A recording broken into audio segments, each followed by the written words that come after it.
Hi, my name is Mary Doherty, and I'm a member of the Chicago Society of Jungian Analysts. And I'm here today with my colleague, George Hoganson, who is also a member of the Chicago Society of Jungian Analysts. And I'm very delighted to have this conversation with George that we can share with you about the upcoming opera, The Ring Cycle by Richard Wagner at the Lyric Opera of Chicago. And he is going to be giving a lecture prior to the fourth opera. And George, I'm wanting you to share with me and with our audience about your long involvement in Wagner's work and in the Ring Cycle itself. Well, thank you, Mary. Yes, I've been involved with studying Wagner's work for, as I calculated now, almost 40 years. I first saw the Ring Cycle in 1980, and it has fascinated me ever since. And as a Jungian analyst, I would say that it is, amongst all of the operas that one can see in the musical world, it is perhaps among the most, if not the most, Jungian and archetypal of all of the operas that I'm familiar with. So we'll be taking up, in this instance, the fourth of the four operas that constitute Wagner's Ring Cycle. We've gone through the Rheingold, the Walküre, and Siegfried, and now we come to the conclusion, which is the Götterdämmerung. Götterdämmerung, of course, refers to the twilight of the gods, the end of the reign of the gods. And what we will be seeing here is the conclusion of what has been a long-running story having to do with Wotan's attempts to set right the world that were after its disruption by both his greed and other actions that took place very early on in the Rheingold, the first of the operas.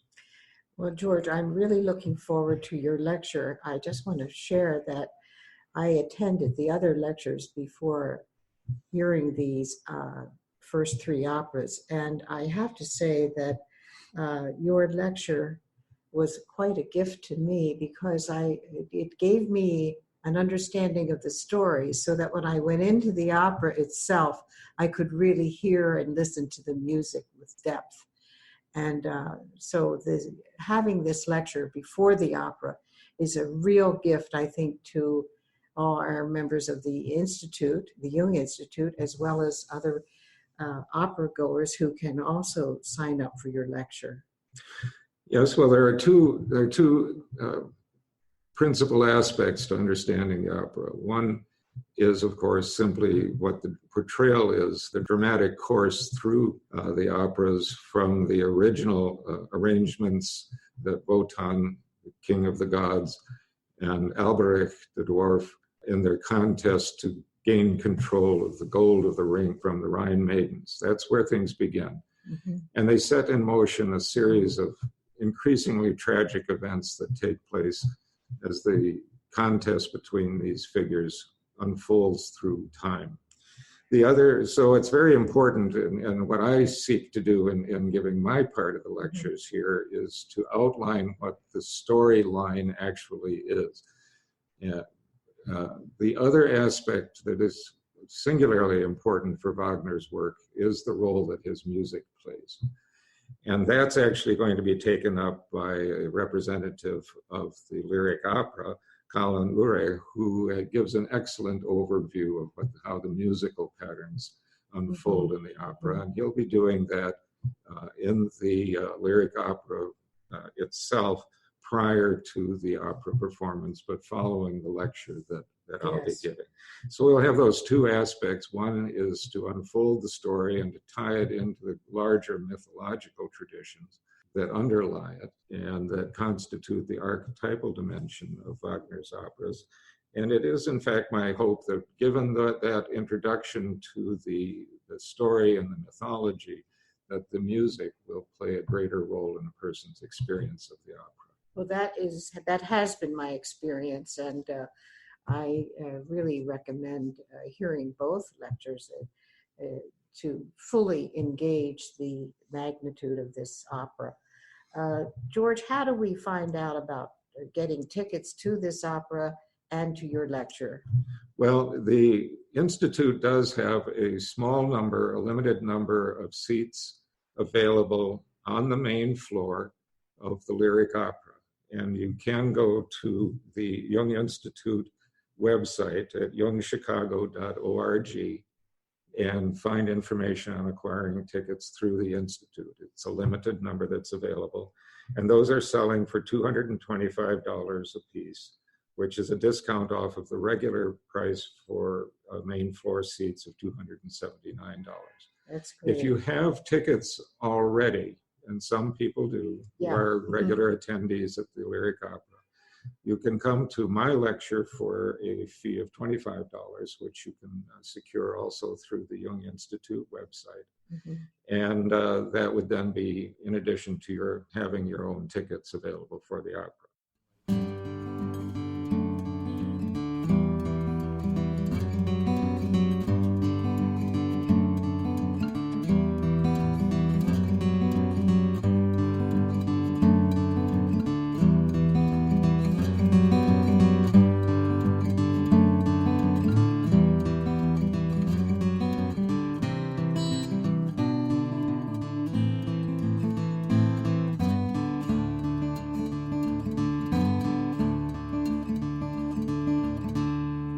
As we enter a new year, it seems right to share the recording of the program, The Fate of Depth Psychology in the New Millennium, held in 1998. It includes introductory remarks by June Singer and a lengthy discussion with panel and audience members from the original CD jacket. As we approach the year 2000, humanity finds itself, as it always will, wrestling with the eternal questions of the meaning of existence and their relationship to spirit and matter. Given the direction of contemporary brain research and science, the growing psychopharmacological approach to mental and emotional disorders, the emergence of managed care, and the economics of psychotherapy and psychoanalysis, we have to wonder what challenges depth psychology will face in the years ahead. This program takes up this critical question as 7 Jungian analysts share their individual visions of the fate that awaits depth psychology in the new millennium. The panel members each present a brief synopsis of his or her vision and then engage with the audience in a lively discussion of their ideas, reactions, and intuitions. Just to give you a little bit of background on how this program came into existence, some of you know, because I see faces that were here last night, that yesterday was June Singer's 80th birthday. And when we decided, didn't really have to decide, when we planned to honor her for that milestone, we decided also that we'd like to do a program in her honor and asked her to choose the topic. So this program is June's creation.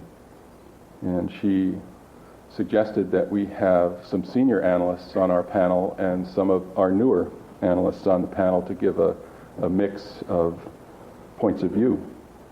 So that's what you have up here. I'm going to introduce them all together, one by one, just by name, because I don't want to be up here using up the precious time. So this is Bob Moretti, Sue Rosenthal. Dan Lindley is going to be in that chair, we hope. Lucy Klein, Lee Roloff, and Mary Loomis. And the way the program will work is after June Singer makes some opening remarks, then they will follow one on the other. We've asked them to try to be close to a 10-minute limit, so that'll give us about an hour of hearing their different ideas about what the fate of depth psychology will be, and then we will take a break. And then we'll come back and we'll have questions and discussion and so on, and then that'll be followed by lunch. I guess that's it. Oh, one other thing that I want to mention to you all is that you see that the austere and remarkable visage of the master is over here in the corner overlooking the entire proceedings, and that was a gift to us on her birthday from June Singer. She painted that portrait herself. And so you can, at the break or whatever, get a closer look at it if you want, but we're delighted to have it. It'll find a different spot, but we thought it would be appropriate to have him in back of the panel this morning. So June, do you want to come up and lead us off? I feel very strange with him looking over my shoulder, but I'll try not to be too trembly. When I suggested the topic, the fate of depth psychology in the new millennium, I figured that would be appropriate because here at the Jung Institute, I'm a part of the history, part of the past. Well, every organization has past, as does every person. Trouble is, we get stuck in the past. The past is part of us.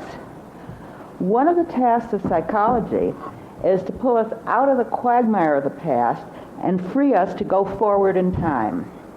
But too often, we're held back by old attachments, like attachments to unwholesome relationships, to the way things have always been done, to the wise words of an old teacher who was an inhabitant of another time and another place. Sorry, Carl. When we were young, we needed guidance and structure.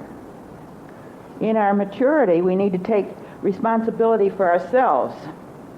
The task of this moment, it seems to me, is to move gently away from the past and forward into the future. And that's a daunting task. So we invent a new millennium. It's one of the ways the human animal has of persuading himself or herself that a new start is needed. The philosopher and scientist Stephen Jay Gould has a new book out called Questioning the Millennium. He questions the millennium. The millennium literally means 1,000 years, and that is a fact. But when the millennium occurs, when it occurs, is a matter of interpretation. We, in our Christian majority culture, count the 1,000 years from the presumed date of the birth of Jesus as a millennium. But according to the Jewish calendar, 2 years from now, it'll be the year 5760. Traditional Jews reckon their time from the tradition that the world was created more than 5 millennia ago. And contemporary scientists and researchers into religion have determined that Jesus was in fact born 4 years BC, which, when you think about it, we've already passed the millennium. That was 2 years ago. Other cultures reckon the number of years in other ways, but all these blocks of time are interpretations. And I think it's very important to differentiate between facts and interpretations, and I'll tell you why in a little while. A year is the time it takes for the Earth to revolve around the sun. That's an observable fact. But a month is loosely related to the cycles of the moon around the Earth, but not exactly, because it's also a way of our dividing the year into bite-sized pieces. And different cultures interpret the idea of the month differently. For instance, in the Jewish calendar, the months are just about the same in the number of days, but every year or 2 or 3 or 4, I don't know exactly which, an extra month is thrown in to use up the extra days.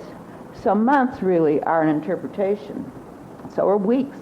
We settled on a 7-day week based on the old adage, the Bible tells me so. We interpret the 7 days in which God was said to have created the earth to mean that the year is divided into 7ths. It could just as well be divided into 10ths or 12ths or any number you can think of. Weeks are not based on natural phenomena that we can observe. That's a fact. But that we believe the year is naturally divided into weeks is our interpretation. Are you with me?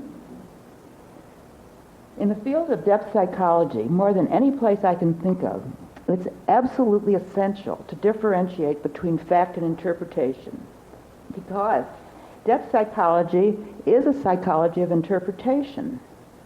Depth psychology more or less originated with the publication of Freud's book in 1900, The Interpretation of Dreams.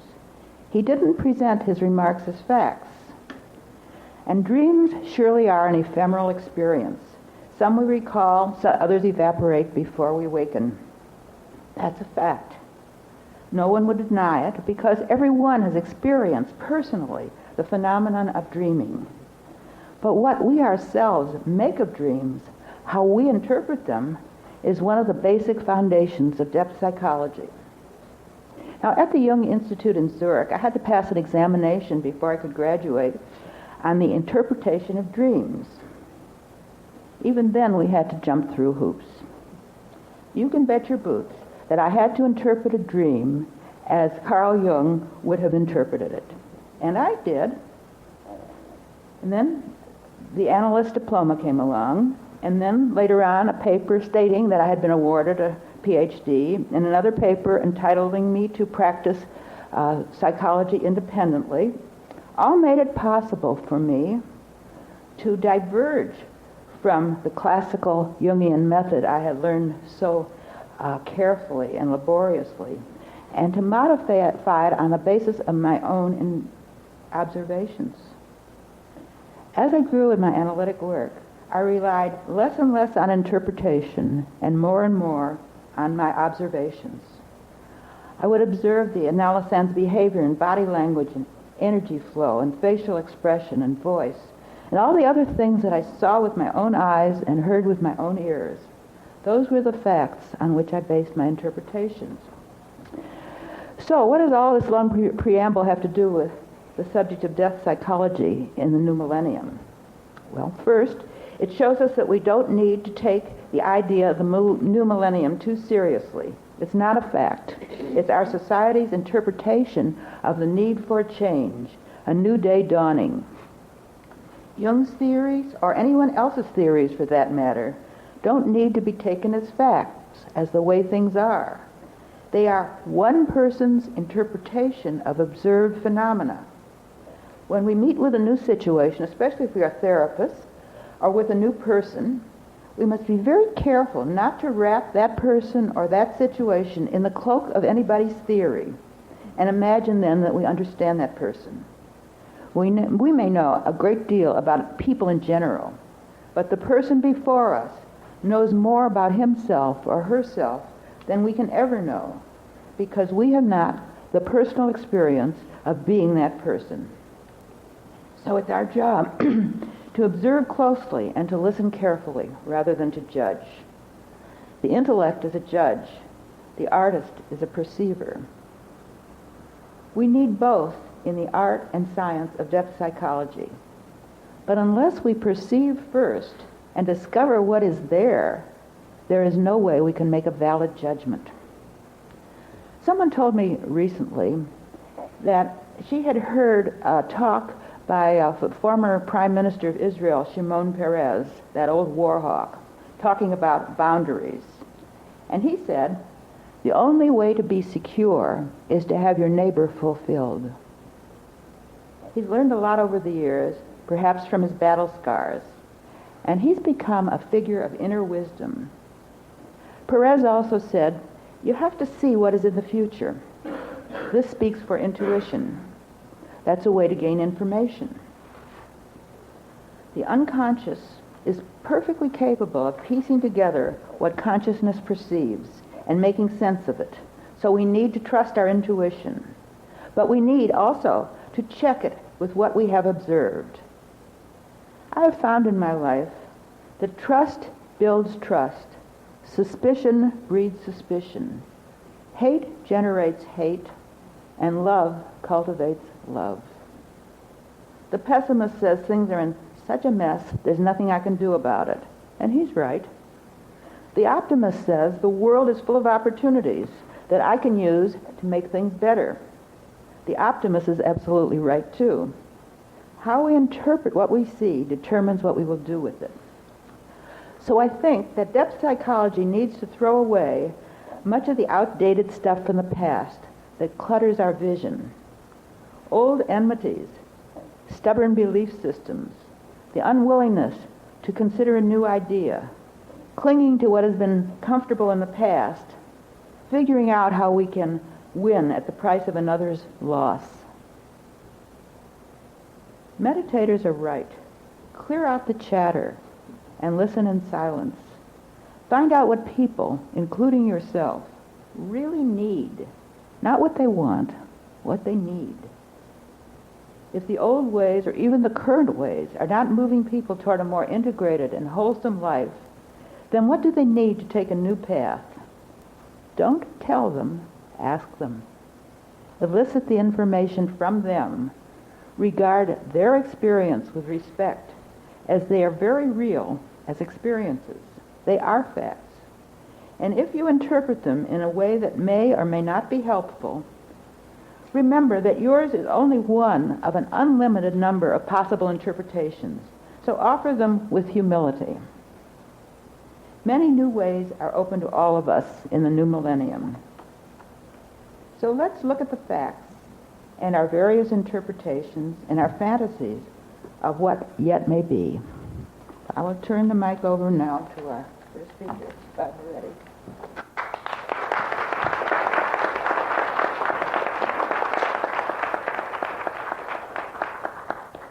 Bob Moretti. Good morning. For much of my career, I've spent time affiliated with or teaching within departments of psychiatry in medical schools, even though I'm trained as a psychologist. And so I wanted to aim some of my remarks in that direction, since it is such a prominent piece of the mental health landscape. And I think we're going to be seeing some very significant change. I'm going to start out talking about some things that I think are rather concrete, and moving to things that I think are more general.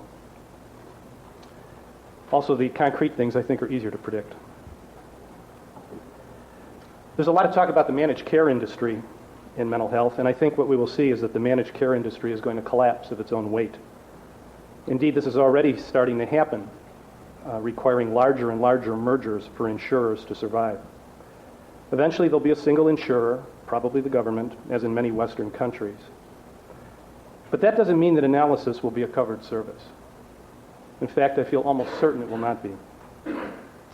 Covered forms of psychotherapy will be those targeted towards specific syndromes, with effectiveness demonstrated to exceed that of other forms. Essentially, these will be paint-by-the-numbers, short-term therapies. Practitioners will be required to chart how each session was spent, directly targeting the syndrome being treated.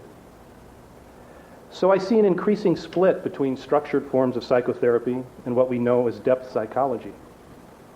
Perhaps this is as it should be. When analysis came to the United States from Europe, it sold its soul to the devil in order to win acceptance. That is, analysis wedded itself to medicine in the United States, and so became medicalized with all that that implied. You know, the bastions of psychoanalysis in the United States have been the departments of psychiatry up until very recently in medical schools. This medicalization, most importantly, implied that analysis was about curing people rather than healing. Healing means to make whole again, and may or may not have much to do with symptom reduction. Healing or making whole involves the discovery of meaning. In the new millennium, analysis will be seen as separate from these more medicalized forms of psychotherapy. There will be no insurance support for it, not because it isn't an important endeavor, but because the government will not directly support the spiritual quests of its citizens. So the issue of funding analysis will remain problematic. But I don't think that the demand for this kind of work will be much reduced, except perhaps temporarily. As the public becomes aware of the limitations of the insurance-sanctioned treatments through their personal experience, I think they will seek out depth psychologists, as they have for so many decades, even before insurance coverage was available. I also think we will probably be seeing analysts moving into new forms of work, and I think some of those locations for the work will be in organizations and in groups. This is something that sounds kind of foreign in a way to most Jungians, because Jung was so suspicious of group work, fearing that the group would suppress the individuality of its members. And certainly that would be something we'd have to remain conscious of. But some Jungians are already moving out and doing organizational work, including analysts in our own society. Within a decade or two in the new millennium, I anticipate that there will be medications that effectively control or eliminate the symptoms of common disorders, such as anxiety, depression, bipolar illness, and even schizophrenia, all without major side effects. This is already rapidly beginning to happen as psychiatry is increasingly capable of identifying specific receptor sites in the brain and the substances that bind to them. But when these very effective medications without side effects become available, we'll be at a potential turning point. For the suffering engendered by emotional distress has actually been a major vehicle by which analytical psychologists have helped analysans find or create meaning in life. Our suffering leads us to ask the all-important question, why? So what will happen when we can take away the symptoms of such distress completely with medications? When one can take a pill to effectively eliminate emotional disorder, what will be the role of depth psychology? Will analysis face an identity crisis? I don't believe so. Even the easy life, the healthy life, the secure life are not free from issues of meaning. Indeed, our very comfort can cause us to feel restless, can cause us to ask, what now? Is this all there is? The archetype of meaning will not be denied. We cannot medicate away the fact of our eventual death and the questions it raises about why and how we live. I've already witnessed some of this in depressed patients who experience marked alleviation of symptoms through currently available antidepressants like Prozac, Paxil, and Zoloft. As these patients begin to feel better, they also sometimes feel odd, as if they no longer know themselves so well. They feel less hampered by symptoms, but uneasy about the change that now lies ahead in their lives. What will be chosen? Who will they be? These questions, which are fundamentally about meaning, will not disappear from our lives, and I do not anticipate that there will be a pharmaceutical remedy for them.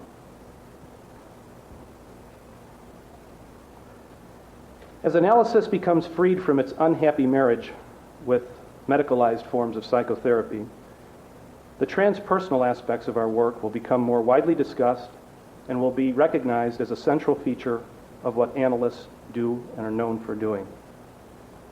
After all, the concept of the transpersonal helps us to understand the most striking, mysterious experiences that we have as human beings. Things such as precognitive dreams, synchronicity, experiencing something in the present moment that's happening to somebody else far away, and numinous or holy experiences. Medicine and professional psychology have long been largely dismissive of the transpersonal, arguing that science does not find evidence to support such notions. How keenly ironic this is. For the science that helps us understand the transpersonal dimensions of existence is quantum physics, the most advanced and most revolutionary of the physical sciences. The paradox of supposedly modern scientists refusing to consider the implications of the most modern findings of physics is intriguing, to say the least. It seems that even scientists, such as those in medicine and in psychology, are quite reluctant to consider the implications of quantum physics with respect to everyday experience. But I anticipate that this will change in the new millennium, that quantum physics will become a more widely known, even common topic of discourse, at least in a general sense. And we will be ready to consider the implications, namely, that all phenomena are interconnected and indeed inseparable. We are not the totally separate identities that we imagine ourselves to be. This will echo what Jung said long ago when he posited a self that existed within each individual psyche, but that was not confined to it. Even now, not only those within analytical psychology, but physical scientists as well, have already begun to explore the idea that consciousness is not something local in the individual, but something that transcends the individual. Many people are unaware that the National Institutes of Health set up a section on alternative medicine a few years back. The individual appointed to head that branch was Dr. Larry Dawsey, a major proponent of the idea that consciousness is not local. So here we have a major governmental funding agency with a section headed by an individual who proposes that consciousness is not local. So we're not so far away from this as we might imagine. I expect this idea to become a prominent, widely discussed, actively investigated scientific hypothesis within the next 20 years. And while we've been interested in the boundaries of the soul for a long time, essentially we will finally be researching the boundaries of the soul with the methods of science as well. The importance of this endeavor can't be overstated. Our evolutionary past has left us saddled with the problem of the archetypal shadow. We are born with a powerful tendency to distinguish between ourselves and others, and to even project our own untamed animal qualities onto others as a justification for eliminating them and giving us access to limited resources. At its core, the whole of human conflict with other humans traces back to the boundaries we erect between ourselves and others. If humanity is to endure, we will need to come to grips directly with this problem.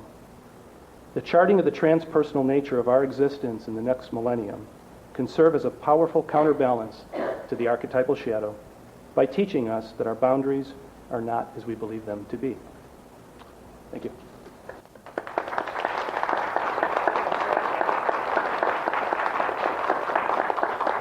I'll turn the microphone over next to our next speaker, Lucy Klein.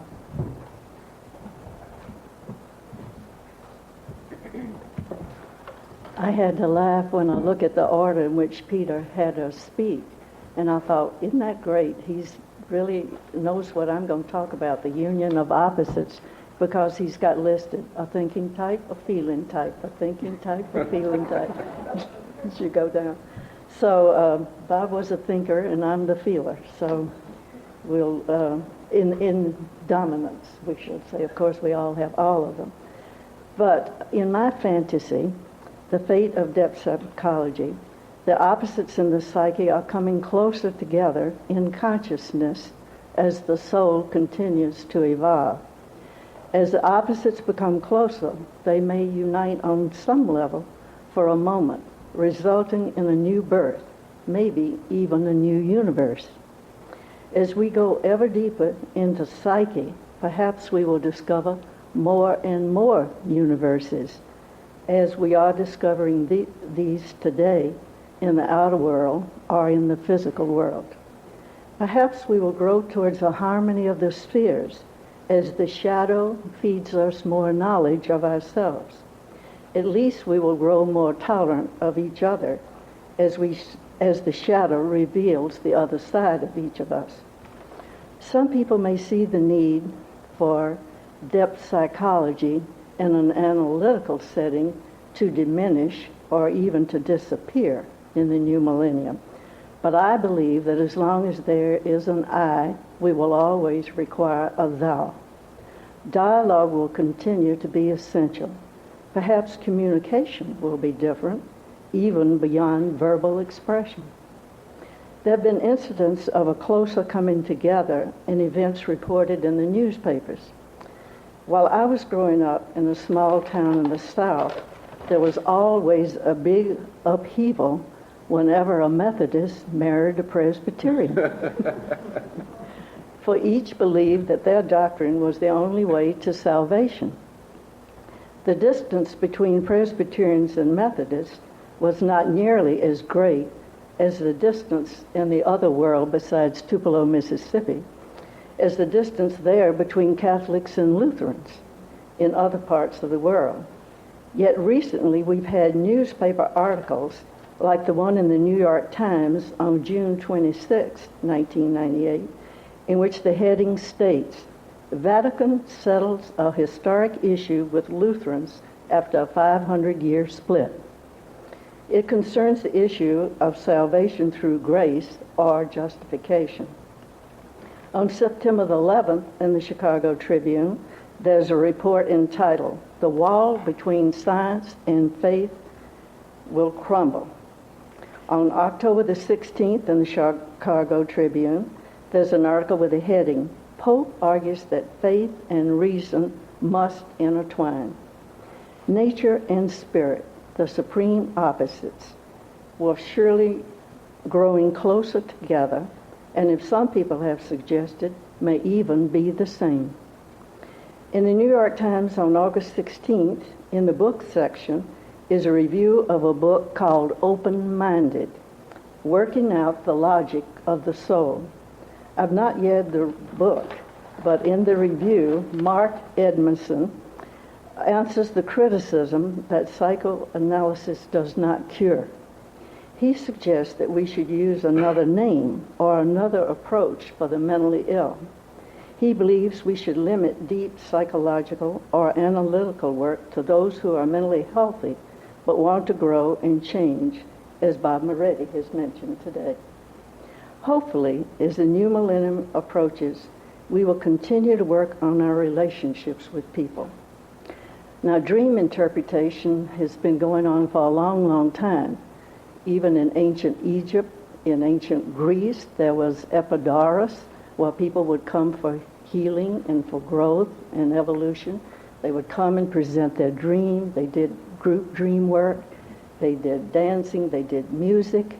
And they knew about the Mozart effect, which is a recent book, long before we did, of course.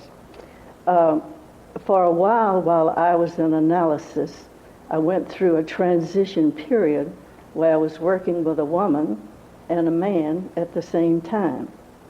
And I would take some of my dreams to the woman, and I'd take some of my dreams to the man. And one day, the trickster archetype within me had me take the same dream to both.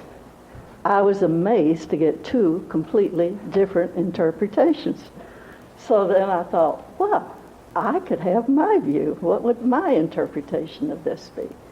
So as Bob mentioned, that may take place, and perhaps in the new millennium there will even be group interpretation of dreams. So, as I say, nature and spirit are the same. Thank you.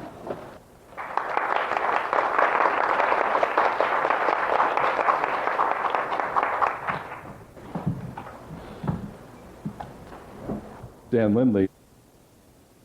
Analytical psychology is a celebration of becoming. I believe that the image for becoming is the child. And I propose that in this image is to be found our future and the hope of our work. I've been thinking about the child as reality, as image, and as archetype for some time now. This is because I am working on connections I have with my own childhood home, a house on the Connecticut shore where my mother still lives, and where she and her parents spent each summer after her 12th birthday, where my father courted her, where my grandmother and my parents and I and my children made 4 generations together year after year. A house in which I have spent at least a part of every one of the 64 summers since the year after my birth. And this returning of mine I see now has its parallel in our work, in the ongoing and returning pattern of analysis. I go through the front door of my mother's house and I am surrounded by a slightly sweet, slightly musty atmosphere that has never changed. I walk into my analyst's office and sit down and begin to enter a timeless realm, sealed off from ordinariness, from the press of things and obligations. Or a person in my practice finds my office inhabited by her past, the same constant atmosphere, the same air laden with projection and memory and image. I walk into the summer house, and if the door to the terrace is open, I can feel the salt breeze from the sound, and I can hear small waves breaking and dissolving into foam among the tangles of seaweed and rocks that line the shore just below the house. In the space of analysis, the sea, the tides, the wind, the sun rising and setting are the rhythms underneath the work. We go out and we return from dark to light to dark. A child such as I was, returning each summer to the same place, becomes lost in sameness. I made my own time as an only child will, because my parents had their own life, more fun and more rewarding for them than a small boy was. So I created a world for myself and then lived in it quite happily.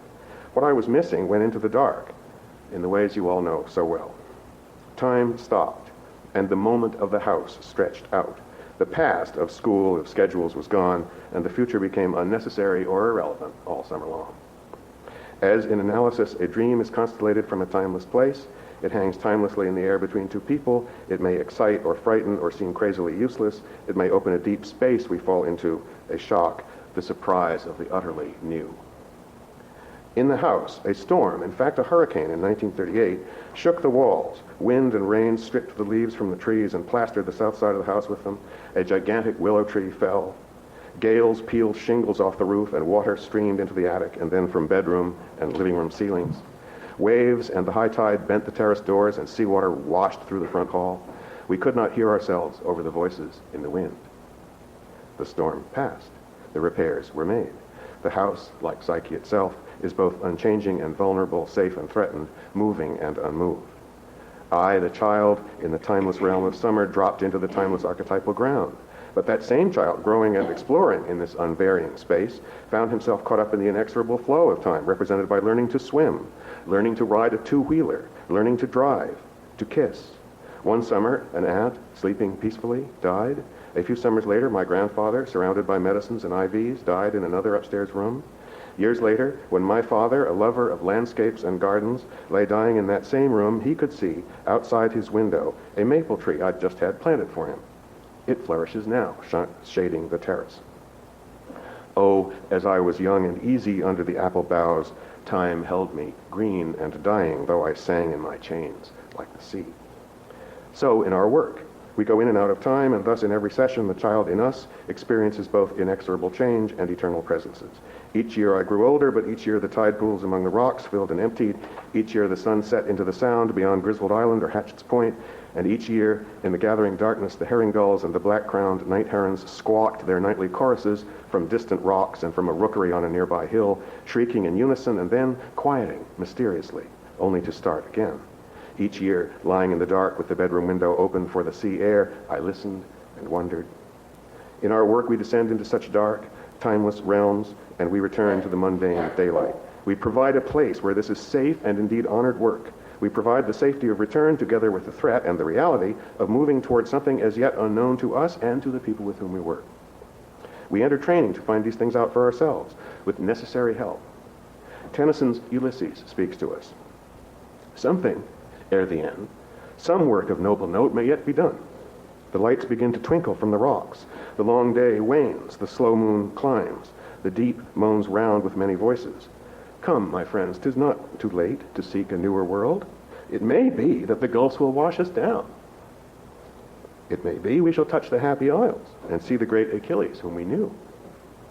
Though much is taken, much abides, and though we are not now that strength which in the old days moved earth and heaven, that which we are, made weak by time and fate, but strong in will to strive, to seek, to find, and not to yield.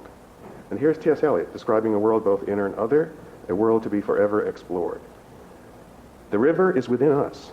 The sea is all about us.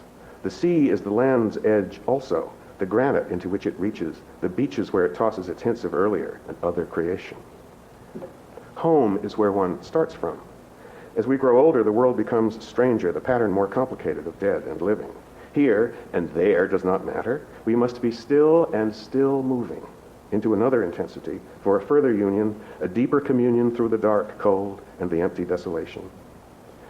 We shall not cease from exploration, and the end of all our exploring will be to arrive where we started and know the place for the first time. We know these things. This is what we honor in our work. We provide a space both safe and hazardous, known and unknown, all at once. A space charged with all the contradictions and opposites, but nevertheless humane and sympathetic. A space in which the gestures and images of the inner life are honored and sustained, the whole informed by an idea of order. It is the space we deserved as children, but seldom, if ever, had. Such a space has unmeasurable value. We provide it. This is why we have a future.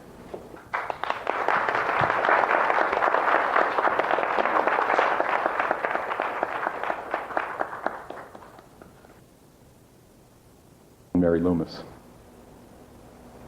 When I was beginning to research what I would be saying today, I thought, well, we're probably all going to say the same thing.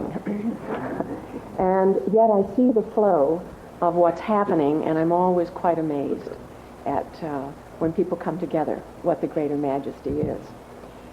When I said that I would be delighted to speak today, I was rereading Chaos, Gleick's book, and also rereading The Secret of the Golden Flower. And if you were like me, when I began reading material of Jung's or something in the sciences, although my initial training was as a chemistry major when I started, so I had a lot of science, I pick up a book and I look at it and think, I've never read this before, and then I come to a note that I've read in the margin, or I turn the pages and something's underlined in blue ink and I think, good Lord, I've read it twice.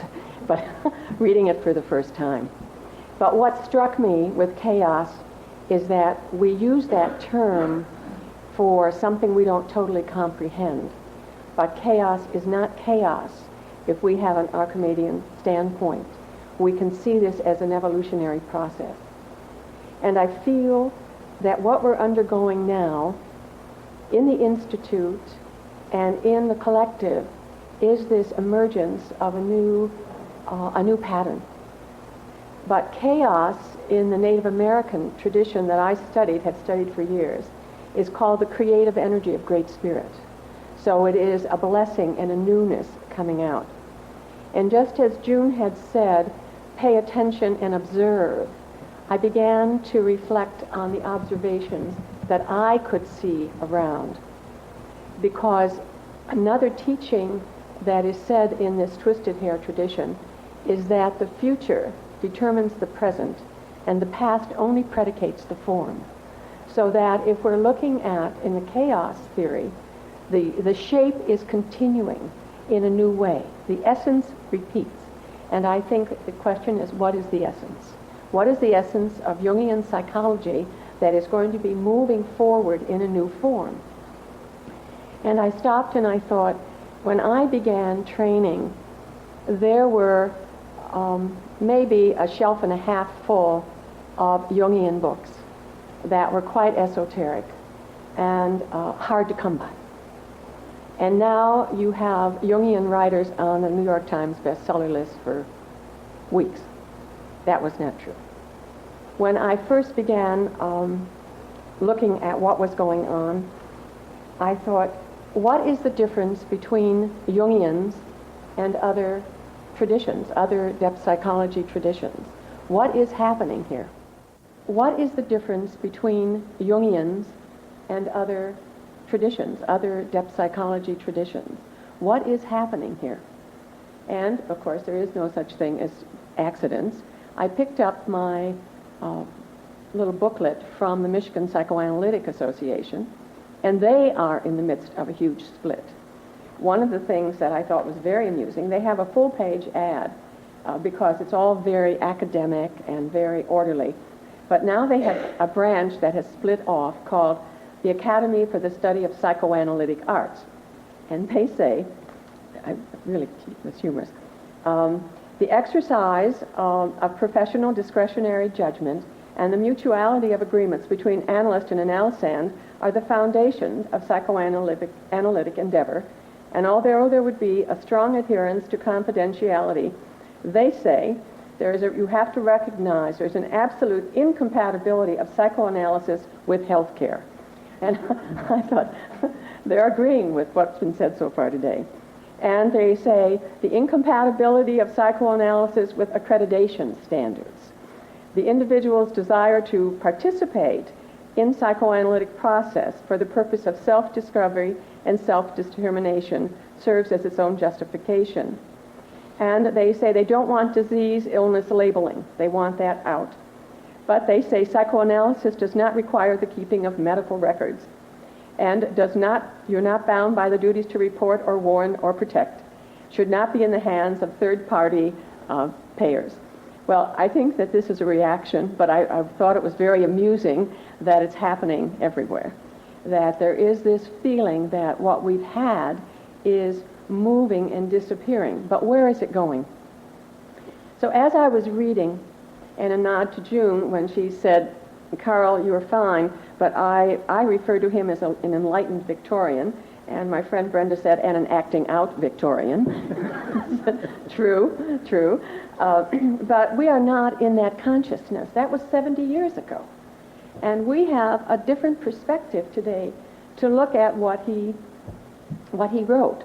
He has a genius. The idea of the collective unconscious, the idea that we are all related. And I picked up one of the things is this is a book by a Native American elder. And it's called Metaquiawasan. That means all my relations. And the interactive, the fact that consciousness is interrelated. If you enter a sweat lodge, for example, and you're going in, and that's we call it a sweat lodge. They don't call it, they call it a purification lodge. or dreaming lodge. But as you enter, you must always say, you never do anything only for yourself. It's done for you and all your relations. So as you enter into the darkness of the lodge, you either say in English, for all my relations, although it's you going in to go for the purification and the prayers, or you say mitakuyasu, because you are not separate. You are very much related. So I looked also at this, and what struck me is he's talking about Jung at the very beginning. And he says that when he was forced to take a course, he needed a course to complete his doctorate, and the only thing available was Jungian psychology. And he later said, there are no accidents. I was meant to take it. And what he said was that he could not believe that what he was learning was exactly what happens in the traditional homes. The idea of the teachings, he said that he raised his hand and said, do you know what you're talking about? He asked his professor. This is traditional Lakota philosophy and thought. These things you're talking about are practiced at home. Some of these things happen in ceremonies. What I realized is one of Jung's gifts of his genius is the languaging and the concepts that we have. How many of you have heard the term persona or shadow all over the place? Everybody's talking persona and shadow. Everyone talks introverts and extroverts, thinking and feeling. I mean, the languaging is powerful.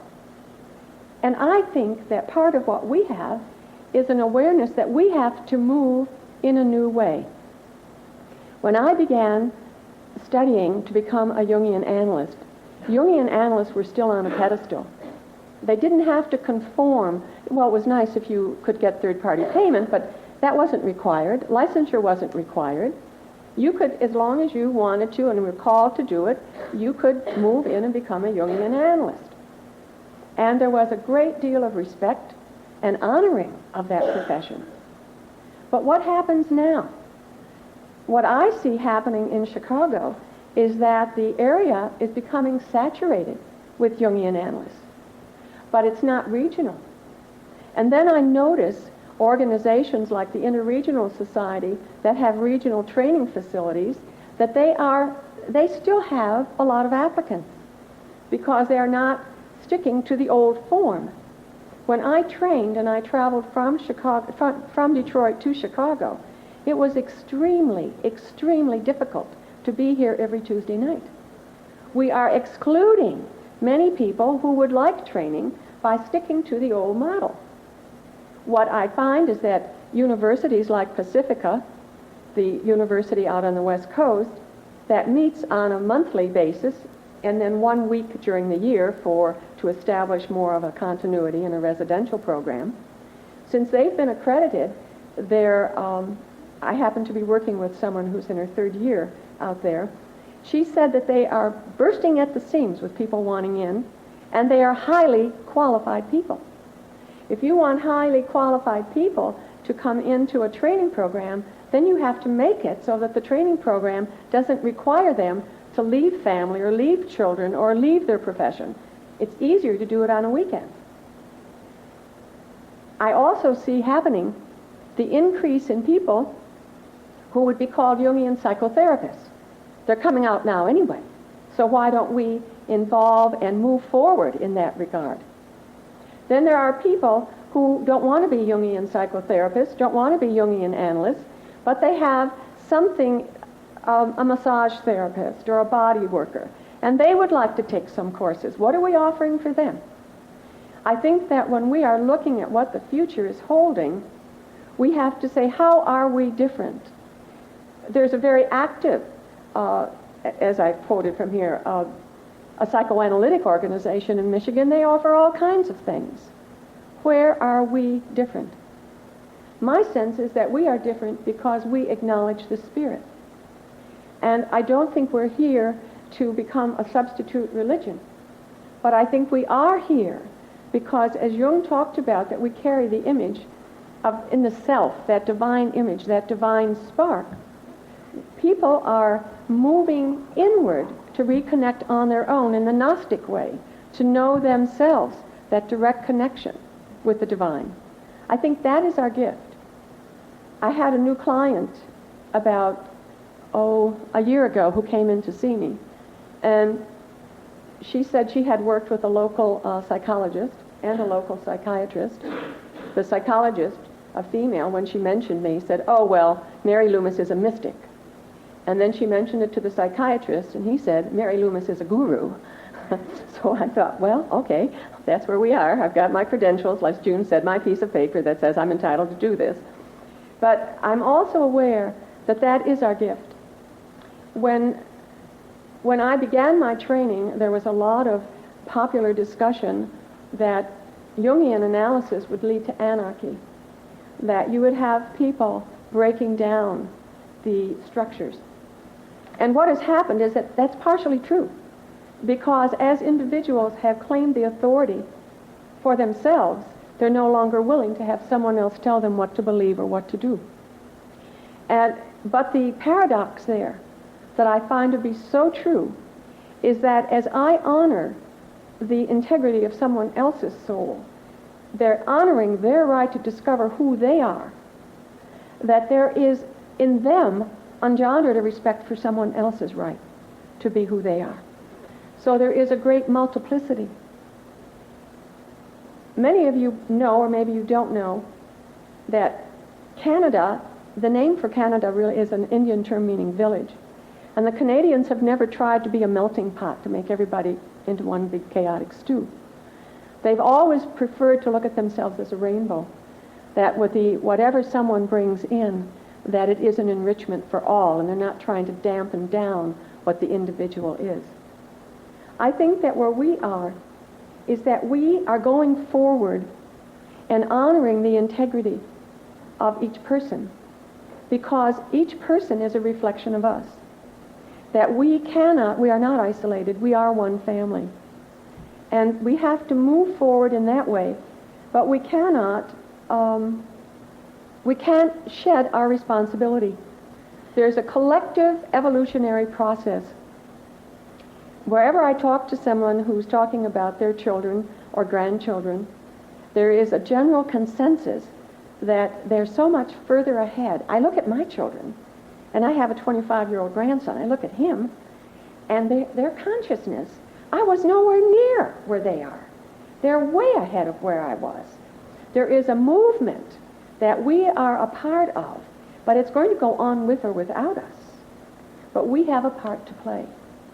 And my hope is that we can become what my magical suit is today, that we are being called to be shamans. We're being called to move into that mystical realm more than ever. And when I was referenced a few minutes ago that I was reading The Secret of the Golden Flower, as I read that with my new eyes, because I've been studying Oriental medicine and Qigong for 1.5 years, and I know it will be a process of, I've been told in meditation it's a 9-year process. And then I read Jung's interpretation. I said, he's wrong. He doesn't get it. He's talking about the inability of the European mind to embrace the Oriental ideas and philosophies. Well, what I'm embarked on now is what's called the path of the twisted hair. And the path of the twisted hair means that you honor your own path, but you also move into all the other paths, ones that speak to you with heart, and you learn from them. And individually, you stand accountable with your own body of knowledge. The twisted hairs would not cut their hair. They'd braid it, so that you become a unique personality.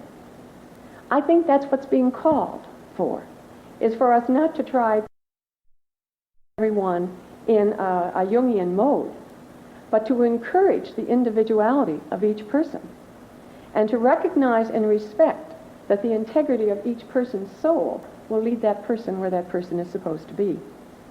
And so those are my thoughts. I don't have a clear picture. I think I've had glimpses.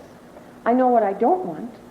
I know that the collective is based of individual units, that it's drops of water that make a cup, and that as we're talking about the future, we're also talking about our future, or our inner child that has to grow, that as the new beginnings. And so we're all related. The way that I've been taught that is that there is one human family and that there are red, black, white, and yellow, and rainbow people.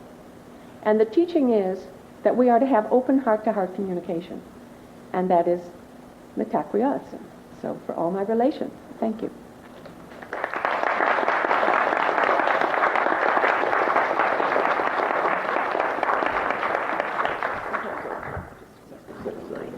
Sue Rosenthal. You're right. We needn't have worried that we were all going to sound the same. We aren't at all. Several years ago, I heard Joseph Campbell give a talk at Northwestern. In fact, the Jung Institute may well have sponsored this particular lecture. In the crowded auditorium, I found seating only in the back of the balcony. I don't recall the topic of the evening, but knowing Joseph Campbell, it centered most likely on mythic dimensions of the human life journey. That night, I was absolutely riveted by something Campbell said. He posed 3 questions the individual must ponder, ask, and attempt to answer through the life course, if his or her destiny is to be lived with consciousness. And those questions are these. What is it that I fear the most? Number 1. 2. What fascinates me, intrigues me? What is the will o' the wisp that leads me on? That's 2. 3. What is it that will sustain me in my darkest hour? Easy questions, right? What Campbell did for me in that talk was to personalize the eternal questions and to let responsibility for the questing rest on the shoulders of the individual, rather than on traditional institutions. And so did Jung in the post-World War II era, when he voiced his deep concern about the fate of modern man, the individual being upon whom, he said, the infinitesimal unit upon whom the world depends. Throughout my years as a psychotherapist, the truth and the value of these 3 questions, what do I fear the most, what inspires me, what sustains me, continue to resonate. And as a Jungian analyst, I hear these queries, usually not spoken directly, but hovering in the air between myself and the analysand, often underpinning the urgency that guides some, a handful of the world really, to commit themselves to do depth work. Will it be so with the new millennium? Do we have any reason to believe that analytic psychology in any form will endure in the decades or centuries to come? Our vision is woefully limited. We are only able to look at the future through the rear view mirror, as Marshall McLuhan said decades ago. So what then is this hindsight? We know this much. What has been constant in humankind across the ages is curiosity. We humans are curious, and it seems that we've become increasingly curious about our inner lives. Know thyself, to thine own self be true, the unexamined life is not worth living, and then the Zen version, the unlived life is not worth examining. An unexamined life is like an unopened letter. Ancient echoes, the wisdom of the ages, converging on the need to self-examine, to look deeply within. And in the past millennium, and especially the last century or so, our human gaze has turned increasingly inward as well as outward. The poet, the artist, the philosopher, the psychotherapist. Strong bonds exist between these sleuths of the soul, and this bond is the need to confront environments and traditions, to question, probe, and prod, to stand apart from collective structures, and to trust immediate personal experience, the inner life, an intimate dyadic encounter. And I think it will continue to be so in the epoch to come. A profound and I believe enduring human desire is to know oneself and to be known by another deeply, compassionately, and in one's essence. And as depth analysts, we must be more than skilled technicians if our work is to endure. We must become the other needed by the few. And to do so, we must each personally grapple with these 3 questions. For many of us, enlightenment comes most significantly through the intensity of relationship. Sitting with another engaged in what we have come to call depth work is soul work for the therapist as well as the other.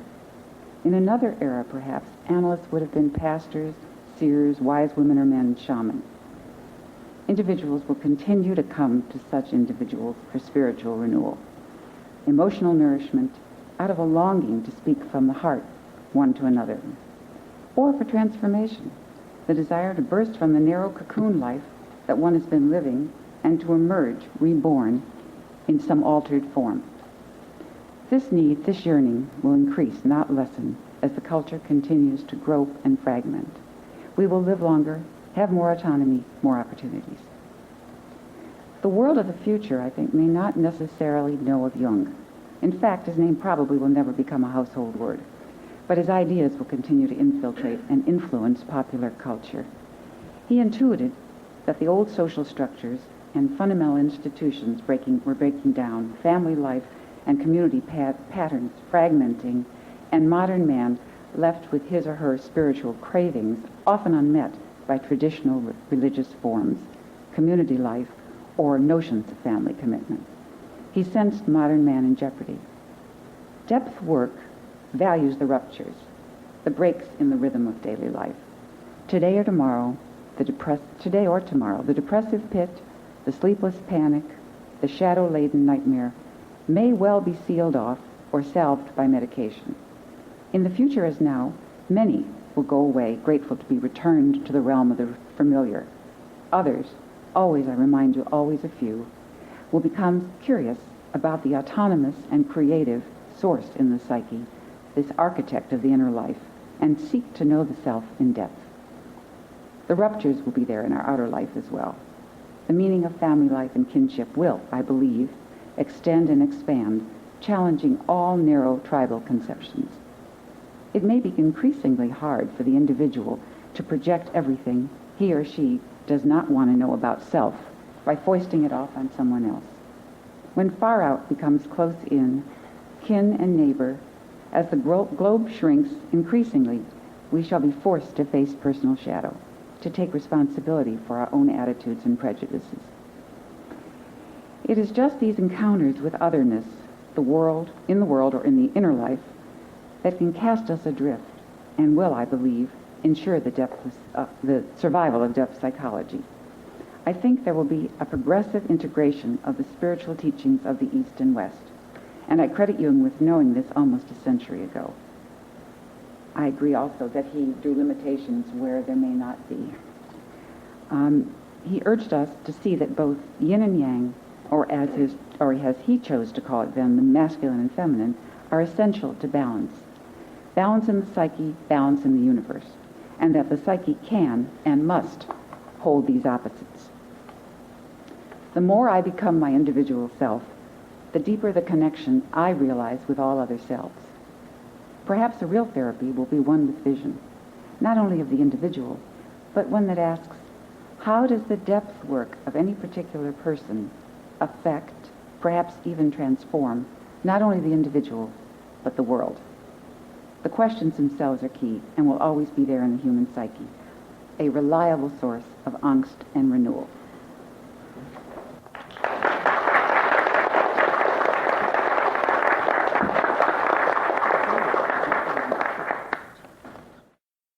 Lee Roloff.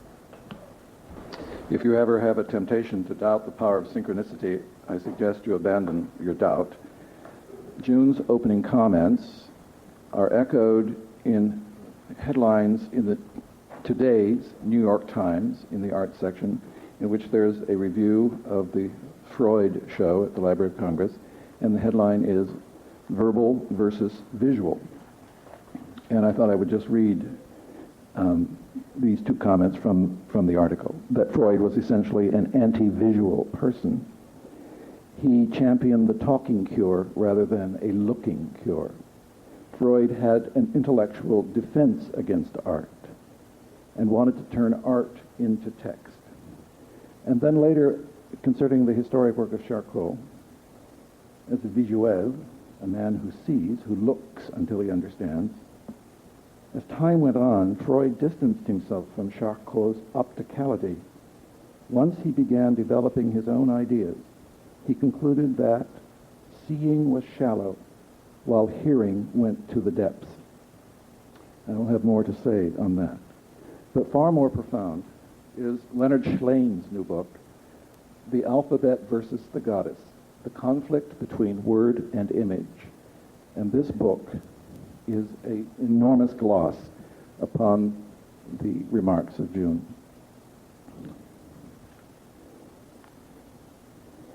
At the end of the 20th century, at this cusp of time, we have added to our literacies the electronic sensibility, the extension of our nervous system into the hard drives of our computers. We have, at the same time, lost a profound sense of privacy and self-containment. What is known about us is available to anyone surfing the net. I had this experience recently of receiving a letter in which my family's history, my personal history, and the histories of my two sons were elaborated upon. For a fact, my curriculum vitae is available to anyone who logs on to the proper website.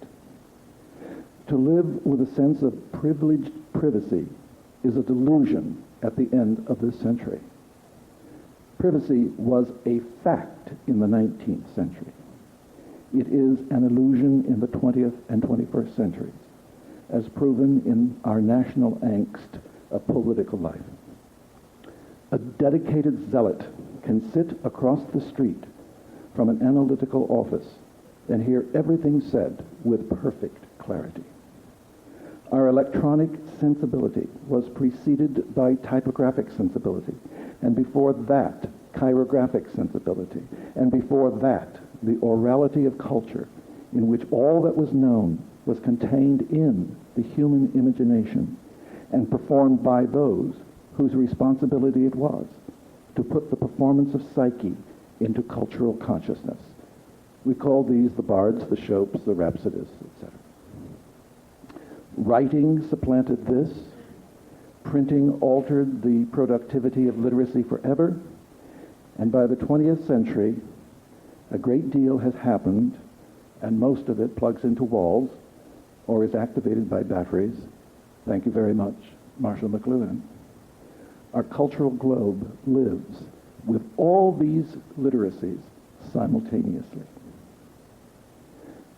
Jung lived at the end and over the cusp. He lived at the end of the 19th century. His education was 19th century. He lived well into the 20th, halfway at least.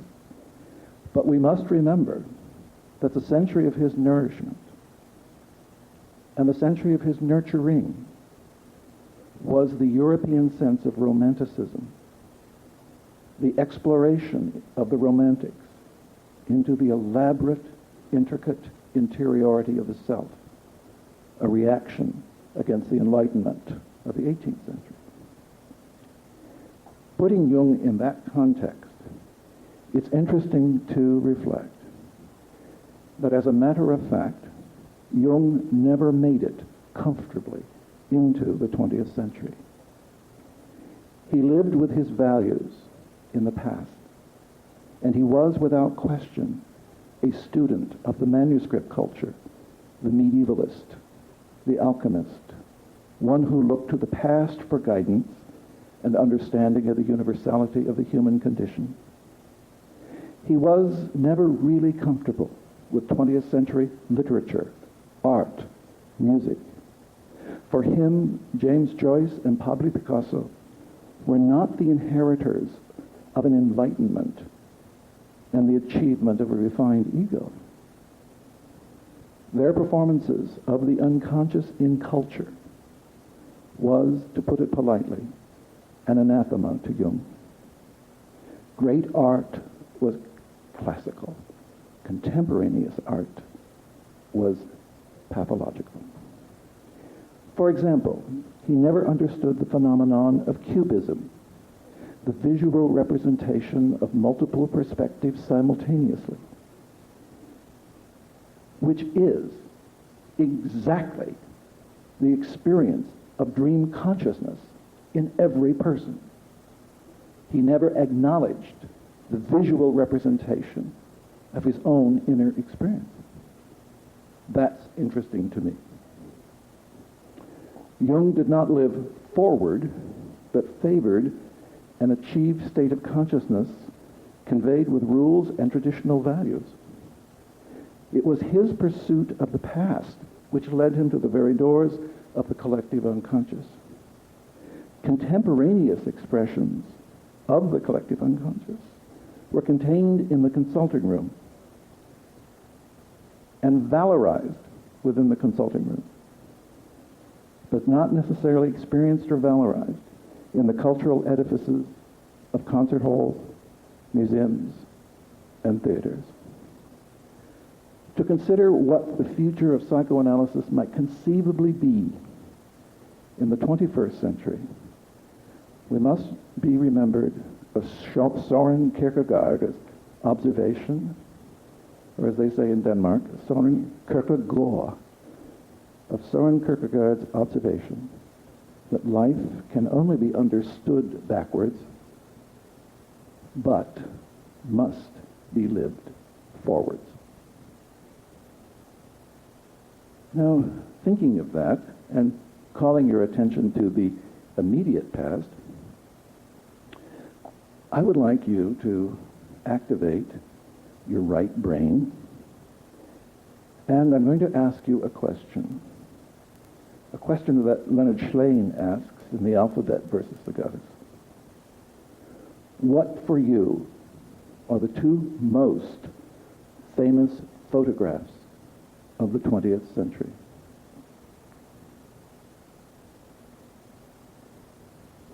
Now you're in right brain. You're scanning. That is the activity of right brain, to scan. It is the function of left brain to focus. These tensions between scanning and focusing, perhaps we can discuss a bit more later. Leonard Schlain's answer to this question, what are the two most famous photographs of the 20th century, are pictures that changed the way we experience ourselves and see ourselves forever. The first is the picture of the mushroom cloud over Hiroshima and the introduction of an incredible, awesome power of human destruction. And the second is the photo of the floating planet, Earth, taken by the astronauts, showing a very fragile, rather obscure planet in a universe of universes. These pictures separate all of us from any other previous time in human history. These are the images that propel us at some level of consciousness into the 21st century. Of all of the key terms and shibboleths that might be used for our time, and the one which best leads us into the future of our work, or the work of some, the shibboleth certainly has to be the best and most encompassing term, interactive. Our children live in an interactive universe of engagement with their electronic games, hardware, and educational programs. The very word interactive separates most of us from the contemporary generation. But to put it in terms of the work, I have two clippings from the National Psychologist, which suggests new images of interaction for the 21st century. One begins, new computer technology opens doors for delivery of psychological services. And the first short lead sentence in the journalistic sense of things reads, psychologists are finding unprecedented opportunities to reach more people as the telephone and the computer become increasingly common tools to deliver care. The second headline is telecommunications with inmates of prisons, but we're all inmates of that little photo, remember? We're all on the same earth. Telecommunications holds promise for private sector psychologists. First sentence, telecommunications technologies are becoming a common vehicle for delivering mental health services. These technologies range in complexity from simple computer to video conferencing, to complete systems consisting of multiple cameras and computers with access and scramble a dozen or more phone lines to deliver a confidential, real-time audiovisual product. At a more human level, in this present moment, there are examples of interactive work that talented and creative analysts are already exploring. I would first call to your attention the work of Marion Woodman, who uses a different paradigm of valuing and sensitively probing the nature of interiority with others in groups, exploring not only the nature of interiority, but the possibility for every person, and she works presently only with women, a potential to find the authority of one's own real, articulated voice. Not the abstraction of voice, but the utterance of a voice that has authority. Secondly, my personal work in performance, in which individuals of all ages perform aspects of personal text in varying degrees of shared audiences. Synchronistically, I recently wrote an article for an international organization that is creating a book on performance in the 21st century. And my essay in that book is an extended report of an analysis prepared for performance by a young man, which is perhaps the ultimate in the performance of personal text. I have sat in audiences and seen the most intimate nature of dyadic communication shared with audiences of several hundred. And this performance has been presented in the Fringe Festival of Toronto, as well as in Los Angeles, San Francisco, and recently in Chicago. At the end of this century, the performance, publication, and dissemination of personal text, is a cultural phenomenon worldwide. We are no longer private, interiorized individuals.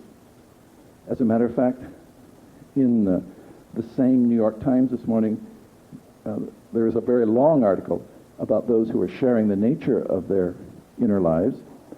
And one remarkable volume, which I can painfully recommend, is a volume called The Kiss, which is a woman's report of her long incestuous relationship with her father.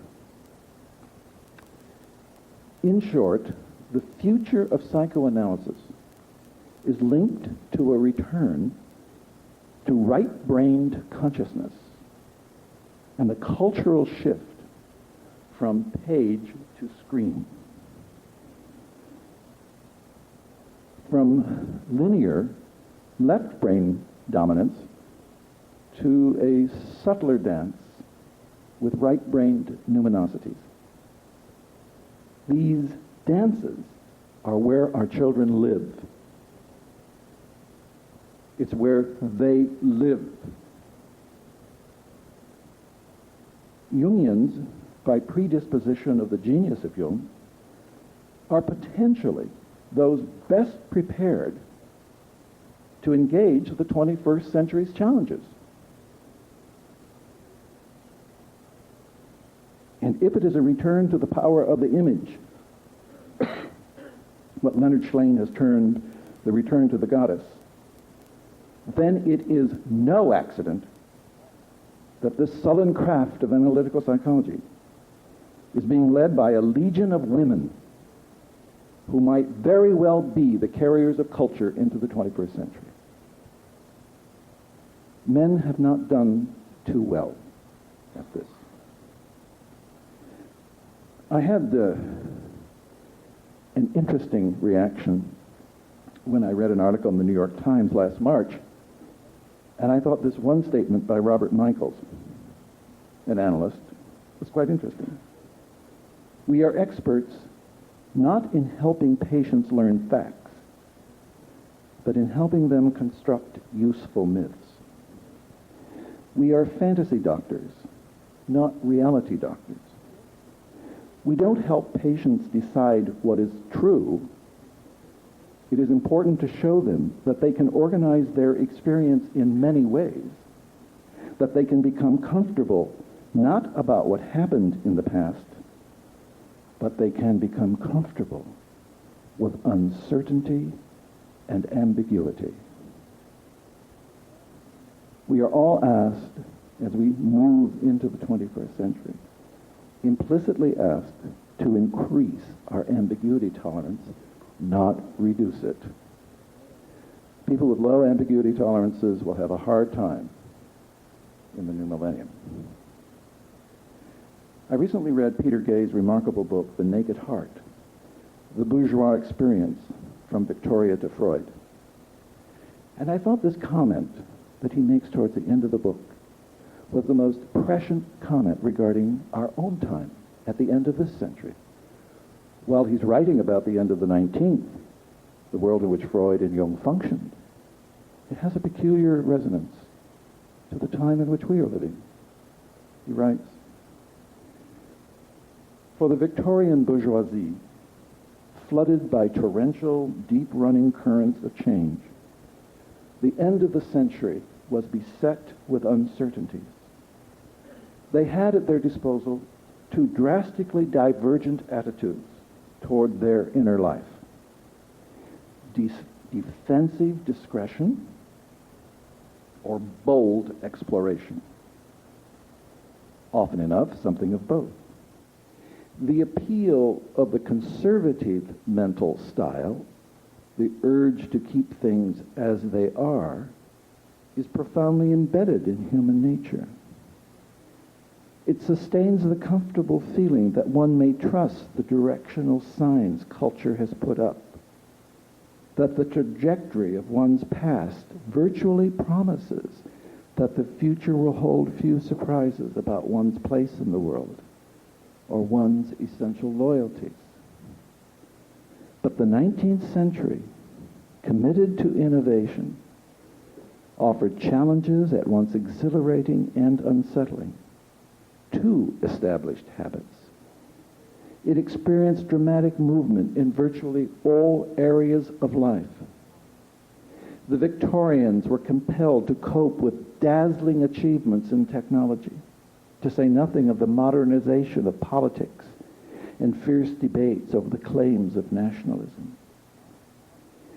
Rationality never registered more spectacular accomplishments.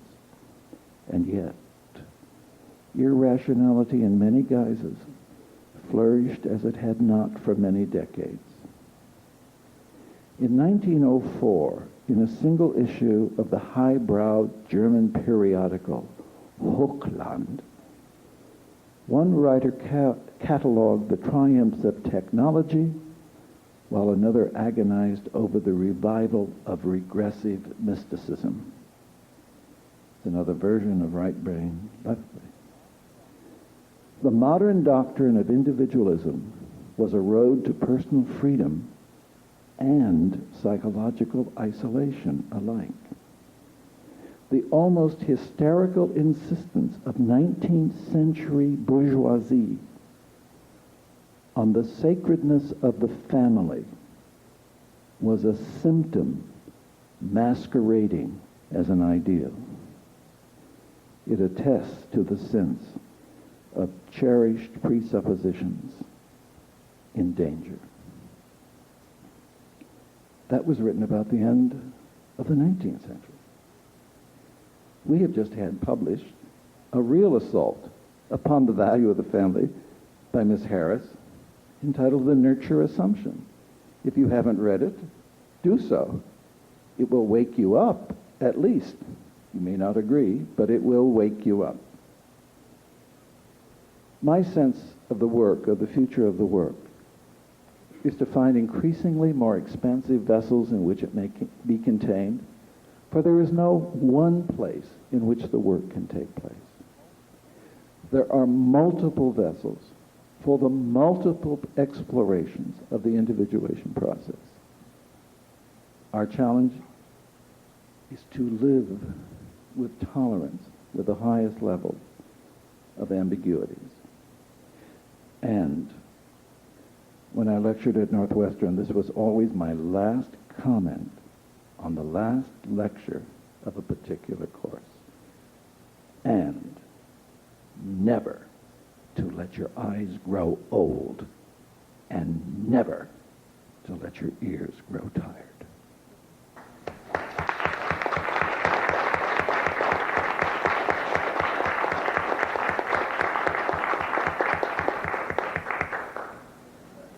So this is the opportunity for you to join the dialogue.